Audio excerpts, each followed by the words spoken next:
Abụ Chief Dr. MOROCCO MADUKA EKPIRI ndị Igbo. Anyị zụtara na Igbo zụtakwa na Lagos. Wefukwa ọzọ na Lagos. Gịnị bụ bịa Lagos? Abịala m Lagos ka m nwere visa, British visa, m ga-eji tie egwu na London. Mbịachazie banyechazie m visa. Nchekie si na ọ dị mma ka mee ndị Igbo ndị be anyị nọ Lagos obi aṅụrị. Nwesịzịa ka m bịa tie egwu, ntiri ndị Igbo egwu n'ebe a. Tupu ị ga-atiri ndị nke n'obodo oyibo, si ka ititụrụ ndị nke nọ na Lagos, maka na Morocco bụ Morocco Igbo niile. Eziokwu.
anya etu ọnọdụ ndị Igbo dị na Naịjirịa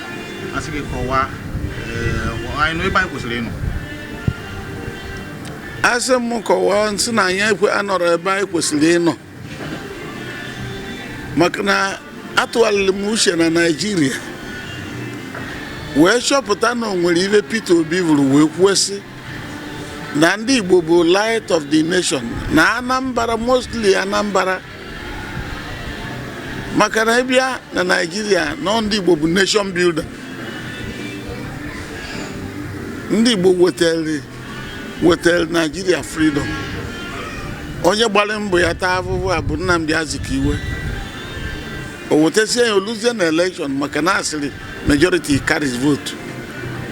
Luzie na election ewere election tupu Abubakar Tafawa Balewa bụrụ prime minister wee chịwa. Kama na ndị Igbo tụgharịrị uche, ndị Naịjirịa tụgharịrị uche chọpụta na Zik ataka ahụ wee weta freedom na ya ewezi maka na emere election Abubakar wee win. Zik ahụ emebu senate president ewee napụta ya na ya were nye Nwaavọ Orizu na Otolo. Nwaavọ Orizu bụ onye Anambra wee mezie Zik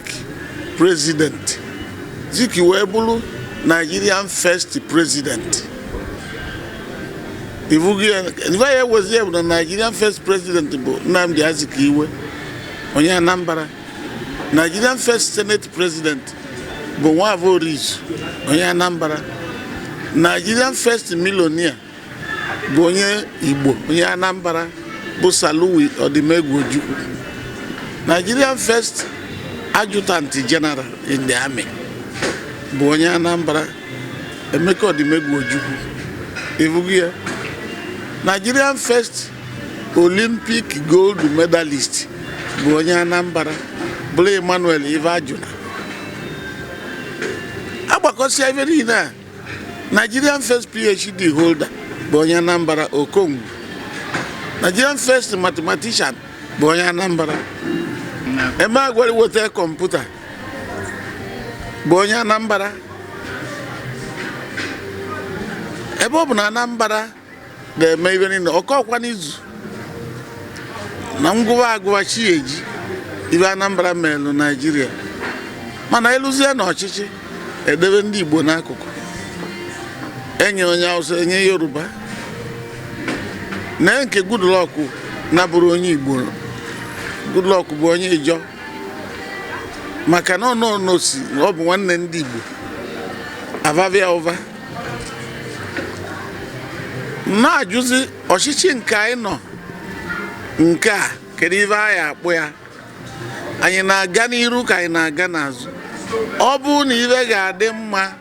na Naịjirịa, si wele ọchịchị ka enye onye Igbo ka ọ chịa Naịjirịa, ka o dozie Naịjirịa, ka Naịjirịa nwewe aṅụrị. Maka na ibe anyị na-eme ibe amarọ m ibe ọ bụ. Akpa rice bụ 25,000 naira. Oke petrol nke anyị nwere na ana anyị Chukwu nyere anyị bụ 145 naira. Maka gịnị? Ọchịchị na-atọ ụtọ. Ọchịchị na-atọ ụtọ, mana onye chịta mma ọtọ ụtọ, onye na-achịtara mma o mesi ọta afụfụ, maka na ọ bụgodị so ikpu ya ajọ ava nọ ive ka ọ bụ. Ya uche nke ọ bụrụ na atụ na-etu onye a na-achị ugbo ebe ọ chịdebogoro asịghị gị tụnyere na ọ dị emeta ọfụma. Ọ dị eme ọfụma. Ọ na ọ maghị eme ka ọ bụ na o nweghị nkwado ndị ya na n'uche nke. Ọ bụrụ nkwado na ọ na-erikodo so ya, ọ na-azọkọrọ iwe ine so ya. Mana anyị kwuru na demokrasi bụ ọchịchị onye kwuo uche ya. Mana nyanwa na onwe ya were na ọ bụ okwu si obi ya, nke gosiri na ọ bụrụzi demokrasi na ọ bụ autokrasi. Ma ilo ndị mere autokrasi na gọọmenti beve like Idi Amin Uganda, Lote nọ n'exile nwụọ. Lote Mobutu Sese Seko Shiloshi autokrasi na Congo, Lote nọ n'exile nwụọ. Ilozogo Samuel Do nke Liberia gburu William Tubman maka power. mesịrị gbuo onye n'ogbu mma na mma ife na ka Liberia nwoke na-achị nwụrụ obozi nwaanyị na-achịba tata ya bụ ha masị ụzụ na mara akpụ ogene ya na-egbe anya n'ọdụ ọ dị mma dịka i kwuru isi ọ bụrụ na achọ ka emeta ka ihe dị mma si were ọchịchị nye onye Igbo n'aka mana mgbe ụfọdụ ọ na-abụ ruo n'inye ndị Igbo ịpụta adị ọgụ na-apụta n'uche nke gị chere na ọ bụrụ na asị ndị Igbo n'oru enu n'omume na anyị ga-enwe ike ijikọta ọnụ weta onye apịrị aka ga-emetara anyị ọfụma ife mere ebili ọnwụ na-apụta na oluo na mgbe ọchịchị ahụ ndị Igbo ya saa onwebe ịmara na eze na maka agbaghị abụrụ ya nọ na ngwa ya agwa ọ bụ na ndị Igbo ya ejikọta obi ọnụ kwụrụ ovu ya n'azụ onwere traịbụ dị na Naịjirịa ra ka ndị Igbo mana ihe mere Igbo mere agbọ bụ mgbasa ị na-ekwu na agbọ niile dị na Lagos mee mitin zukọta si na ya ebizi n'okoko onwere onye etinye ọkpa n'ime mana amụ agbọ osi nke a nke ọzọ si nke abụzi ewere ibe kwugbu onye ndị Igbo enwere nkwado na nwannebe anyị na-akwado ekiri ego kpatara na-emebe elekshọn ajụọ kedu ego one ndị pati nke a na-enye ka eweta ọlụva vootu ị mara na ogwu ike ị na-ele ọ dị maka ka anyị gbadatu ihe bi kwuru ihe gbasara Anambra ụfọdụ ntụnye aka ọchịchị megoro anyị bịara nene na Anambra mgbe ụfọdụ ọtụtụ ndị mmadụ ekwu onye ọ dịkwana nkwa eziokwu na ego eji azọ ọchịchị bụ gọvanọ Anambra hatawara ka ego eji azọ prezidenti ọ bụ ịmafu ihe okekọ iwefu ego okekọ ọ bụ ihe na n'uche nke kedu ihe a ga-eme etu a ga-esi mee ya bụ ihe kpatara ya bụ na ekwe erike na Anambra o nwere onye kwere na ibi ya ke ha Anambra steeti bụ ndị na-agba mbọ ife na-eme nkakwu isi dị ya n'ọkpụkpụ ya na-emete nwa Anambra steeti ife ava ji wee nwee oke ụbụrụ nwee oke sensị idozi Naịjirịa ka va jikwa aghasa onwebe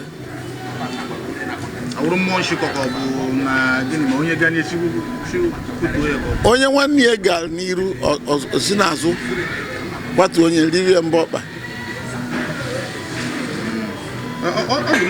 anyị na-achịta azụ ihe gbasara ọchịchị Naịjirịa ọ bụrụ dịka na-asị ka enye ya ndị Igbo nwere ike ịgụrụ anyị ihe dịka mmadụ ịtọ n'uche nke gị uche onye adịghị njọ ọ ga-abụ asị ka enenwe anyị asị ngwa ka esigoro n'ime mmadụ ịtọ ahụ ndị Igbo nwere mmadụ na m ekwugo onwere onye ọ na-adị agụ onwere onye etiri gbawo ndụ dị emeri n'arụ mana ndị Igbo tụgharịa uche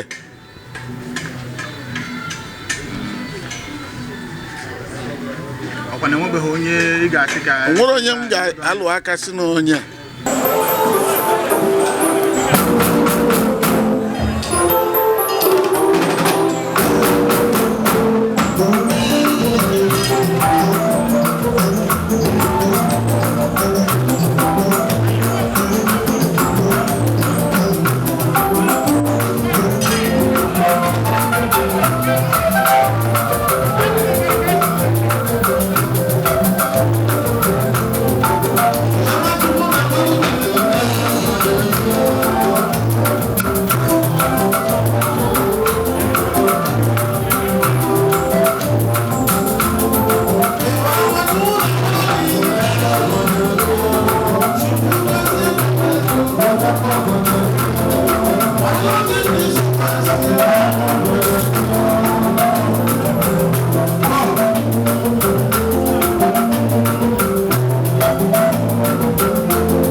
abịa na anụ akụkọ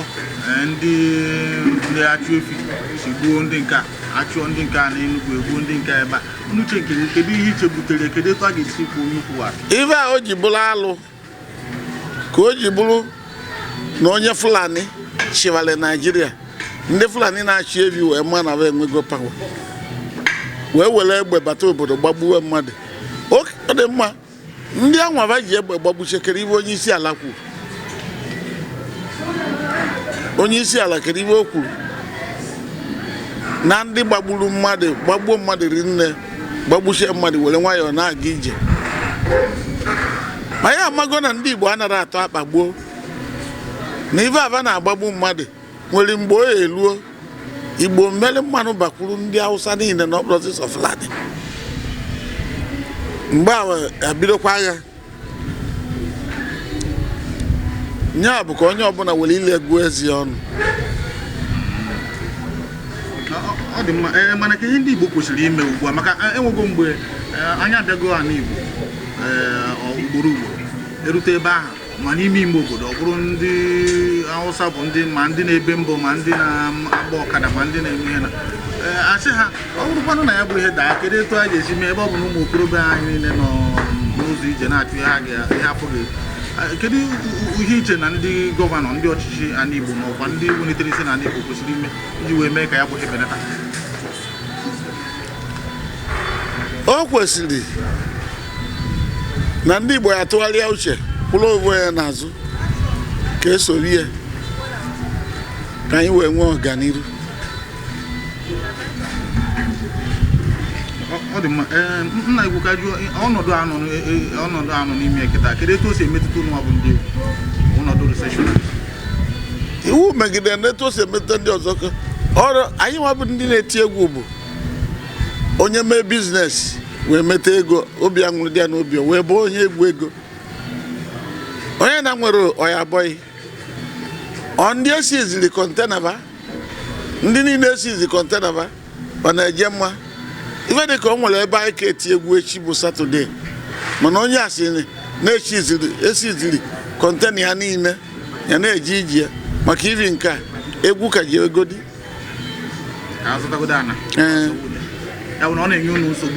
ọ na-enye anyị nsogbu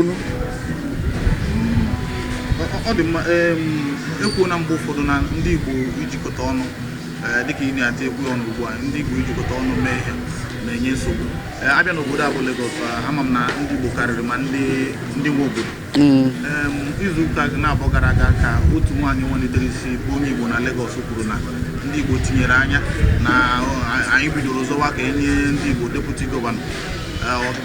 maka ama na-abịa onye Igbo bụzi na-anọchisizi anya ndị Ajeromi na House of Rep ngọzi ụmụ ọkwa ndị Igbo wesịrị ebe a mana nke ịzọ deputi gọvanọ maọbụ itinye aka n'ọchịchị obodo ebe anyị nọ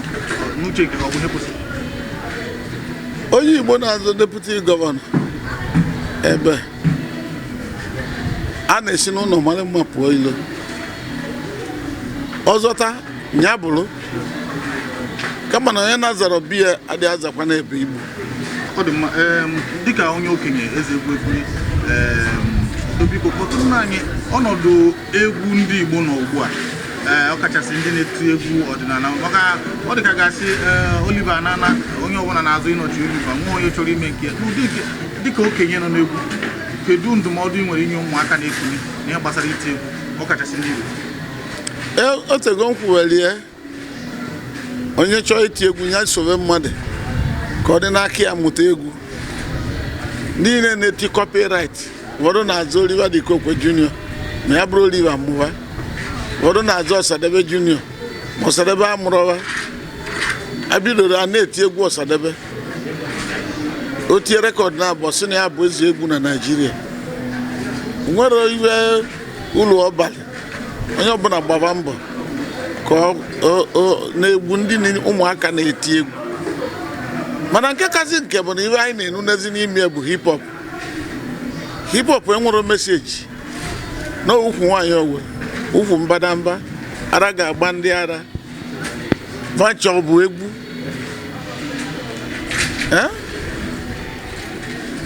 ọ dịkwa mma ụzọ onye si eme nke ya ọ na-agarị ya gaa n'iru adịma ebiko tupu anyị hapụ wee nweratara okwu ị ga-achọ ịtụpụ ụmụafọ Igbo ndị nọ na obodo a bụ Lagos. Ife na-agba mmụ Igbo nọ Lagos bụ onye kpata ego onye bụrụ nata ana Igbo ka ọ lụwa ife niile ọ ya alụ maka na anyị were ife anyị ji wee lụ plaza na Lagos na Abuja wee bịa lụọ ya na ana Igbo na anyị adịka Dubai. Mana ụfọdụ kwuru na ọ dị ka gasị na ndị gọọmenti ndị gọvanọs ana Igbo na o sikwa na ha n'aka na ụdị ịkwado ụdị onye chọọ ịnata na a ga-enye nkwado n'uche nke uche na ya bụ ihe o sidowe n'aka ndị gọvanọ nke ebe ọ na-akwadobe o wee na-alụsasịwe inewe na-alụ ebe ụfọdụ jere ugwu Awụsa lụchasịa manshọn ebe niile nata ana Igbo lụọ bungalo si na nke a bụ nke eji achụta ego. Nna Igbo daalụ.